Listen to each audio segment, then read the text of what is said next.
శ్రీమాత్రే నమః. భగవద్బంధువుడా నమస్సుమాంజలి.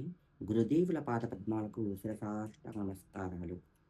ఈరోజు చెప్పబోయే విషయం ఏమిటంటే ఇంకా ఆదివారం చతుర్దశి. చాలా చాలా శ్రేయస్కరమైన రోజు. ఆదివారం సూర్యభగవానునికి ఇష్టమైన రోజు. చతుర్దశి అనేది సాక్షాత్కారంగా పరమేశ్వరునికి ఇష్టమైన రోజు. ఇవి 2 కలిసి రావడం వల్ల మీరు ఆదివారం సూర్యనారాయణ స్వామికి అర్ఘ్యం ఇవ్వడం వల్ల ఆరోగ్యపరమైన సమస్యలు తీరుతాయి. అంతేకాకుండా సూర్యాష్టకం చదవడం వల్ల మీ ముఖం నందు తేజస్సు, కళ, కాంతి పెరుగుతూ ఉంటుంది. అంతేకాకుండా చతుర్దశి అంటే గనక శివునికి మరీ మరీ ప్రీతికరమైంది. రేపు శివాలయం నందు క్షీరాభిషేకం చేపియడం వల్ల మీకు మనోవేద, మనోచంచల స్వభావము, మనసునందు ప్రశాంతంగా లేకుండా పోవుట, ఎలాంటి ఆటంకాలున్నా గూడా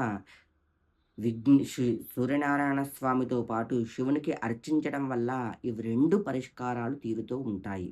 అంతేకాకుండా రేపు ప్రత్యేకమైన దీపం ఉందన్నమాట. మారేడు చెట్టు కింద మీరు ఇవన్నీ చేసినా చేయకున్నా సరే, మారేడు చెట్టు కింద 3, 3, 3 ఒత్తులు కలిపి ఒక ఒత్తి లెక్క చేసి 3 ఒత్తులు, 3 ఒత్తులు, 3 ఒత్తులు ఇలా 3 దీపాలు వెలిగించాలి.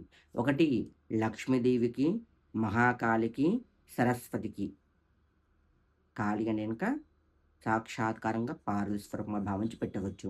బ్రహ్మ, విష్ణు, మహేశ్వరికి ఇవి దీపం పెట్టడం వల్ల మీకు ఆర్థిక ఇబ్బందులు, ఎలాంటి దోషాలు ఉన్నా గూడా తీరుతూ ఉంటాయి.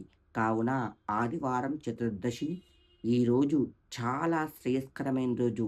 సూర్యనారాయణ స్వామికి అర్ఘ్యంలో ఏమేమి చేయాలని గనుక ఒక రాగి పాత్ర నందు నీళ్లు, గంధము, పసుపు, కుంకుమ, ఎర్రని పువ్వులు, ఎర్రని అక్షింతలు వేసి ఓం శ్రీ సూర్యనారాయణాయ నమః, ఓం శ్రీ సూర్యనారాయణ నమః అని స్వామివారికి అర్ఘ్యమివ్వండి.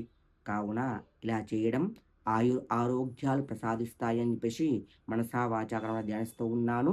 శ్రీమాత్రే నమః.